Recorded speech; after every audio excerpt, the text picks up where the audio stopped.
Je suis Olivier Mouchieté, directeur général des opérations, directeur général de Novacell. Novacell est une entreprise congolaise que mon père a créée en 1985. On a décidé de remettre cette entreprise en route pour développer un programme agroforestier ici sur nos terrains familiaux du domaine d'Ibi.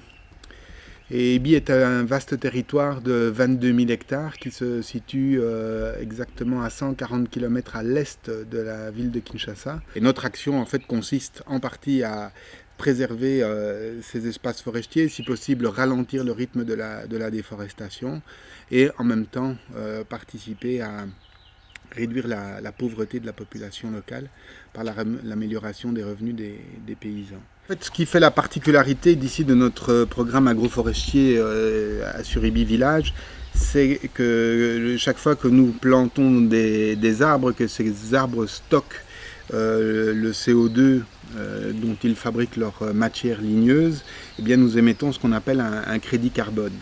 Alors, nous pouvons faire cela parce que nous avons enregistré notre projet auprès de la Convention cadre des Nations Unies pour les changements climatiques dans le cadre de son programme de mécanismes pour un développement propre. C'est un investissement de près de 200 000 euros de réussir un exploit pareil. Mais la conséquence, c'est que ça donne évidemment beaucoup de visibilité au projet et que ça nous permet alors, grâce à cette visibilité, de développer d'autres choses par ailleurs. Les composantes principales du financement du projet sont d'abord la commercialisation du manioc, c'est ce qui nous fait vivre aujourd'hui.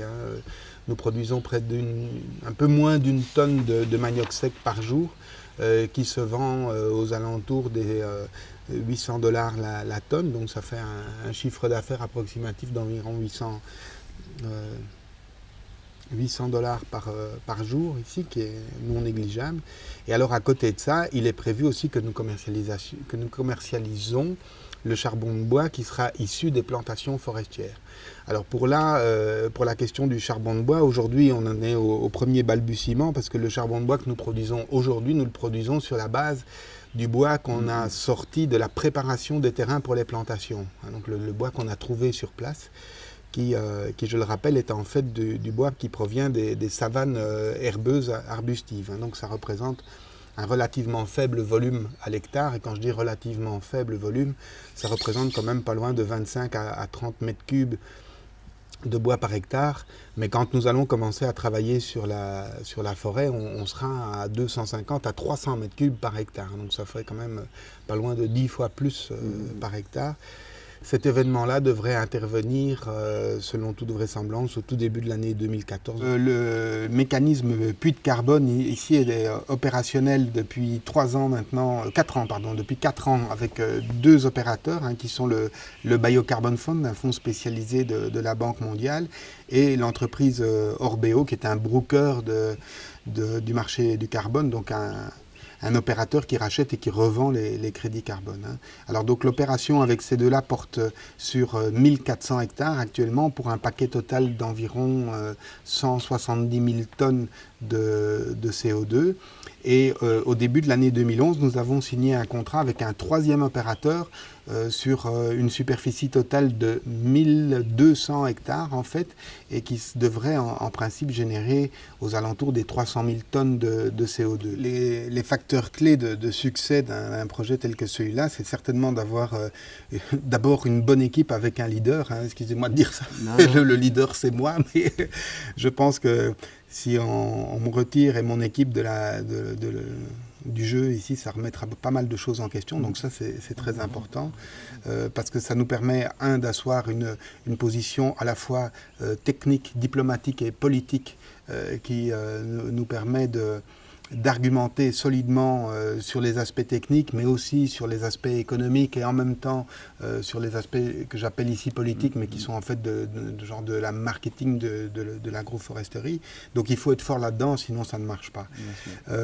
Il faut avoir une forte implication avec les communautés villageoises, et là encore une fois, ça me ramène un peu à ma personne parce que moi-même et mon frère et ma sœur, qui sont quand même aussi assez fortement impliqués dans cette affaire, nous sommes des ayants droit, nous faisons partie de la communauté locale, et donc nous avons ici un enracinement profond.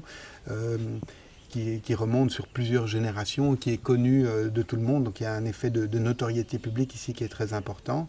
Et cet emprise, cet ancrage, cet enracinement est déterminant pour nous mettre à l'abri d'un certain nombre de risques, le risque pays, le risque de rejet par les populations locales. Ça, c'est très important. Donc, à mon sens, c'est aussi un de nos facteurs clés. Là, pour l'instant, ça nous permet d'avancer sans trop de contraintes. Et alors, le troisième grand pilier, c'est évidemment la disponibilité de ressources. Le fait d'appartenir aux ayants droit, ça nous met une disponibilité de la ressource foncière fondamentale. Donc, nous avons un accès facilité au terrain, ça c'est très important, sinon le projet ne peut évidemment pas se faire. Mais à côté de la ressource foncière, il est évident qu'on a besoin de ressources financières. Et c'est la grande difficulté de notre démarche technique et économique ici, c'est de réussir l'adéquation entre la mise à disposition de ressources financières et la mise en exécution des plans techniques de l'agroforesterie. Parce que pour la mise en exécution de ces plans techniques, nous devons nécessairement respecter un calendrier climatique qu'on ne maîtrise pas. Hein.